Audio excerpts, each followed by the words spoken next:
बिहार में जातिगत जनगणना को जोर देने के लिए राष्ट्रीय जनता दल ने गांव-गांव आंदोलन खड़ा करने की तैयारी शुरू कर दी है।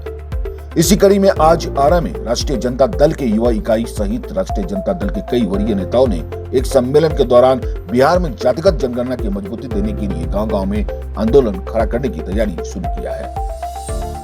राजद के नेताओं ने कहा कि केंद्र सरकार बिहार के लोगों के साथ छल करने का काम कर रही है, जो अब बिहार में नहीं चलेगा। वहीं इन लोगों ने नई शिक्षा नीति पर भी वार करते हुए कहा कि आने वाले दिनों में ये बहुत बड़ी परेशानी खड़ा करेगी, लेकिन राष्ट्रीय जनता दल चुप नहीं बैठेगी, इसके लिए भी आंदोलन करेगी। जिला के सभी प्रखंड अध्यक्ष युवा राजद के, जिला कार्यकारिणी के युवा राजद के सदस्य हैं। आज हम लोग बैठ करके रणनीति बनाएंगे कि हम लोग का नेता का जो आदेश है कि जातीय जनगणना देश में कराना है। लड़ाई लगातार जारी है, लेकिन इस लड़ाई को हम लोग गांव के अंतिम पैदान पर किस तरह से पहुंचाएं, अंतिम लोगों समाज के जो वंचित समाज है जिसका हक और हिस्सेदारी आरएसएस और भारतीय जनता पार्टी नहीं देना चाहती है, उनके बीच में हम किस तरह से जाएं। जो बढ़ती हुई महंगाई, इस महंगाई से समाज का सबसे वह जो दलित तबका है, अति पिछड़ा तबका है, वंचित तबका है, खेतों में काम करने वाले हमारे गरीब भाई हैं जो इस महंगाई से पिस रहे हैं, वहाँ तक हमारी लड़ाई किस तरह से पहुँचे, हमारी बात किस तरह से पहुँचे।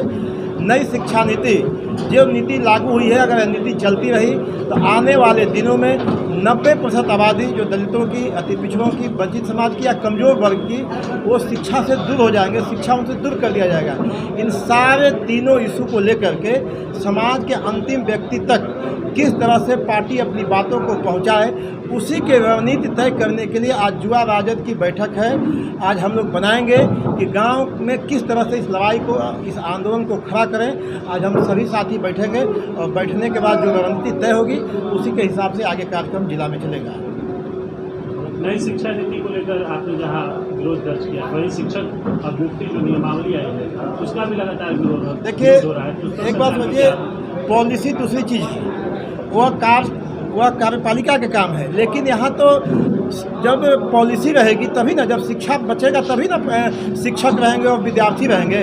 जब शिक्षा ही खत्म हो जाएगा तो शिक्षक कहाँ रहेंगे।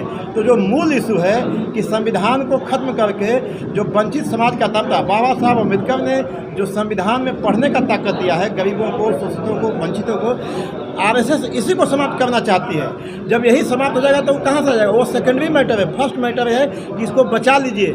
अगर नहीं बचाएंगे तो आने वाले, जिस तरह से 100-200 साल पहले लोगों को से शिक्षा दूर था, आने वाले समय भी वंचित तबका, दलित तबका से शिक्षा दूर हो जाएगा।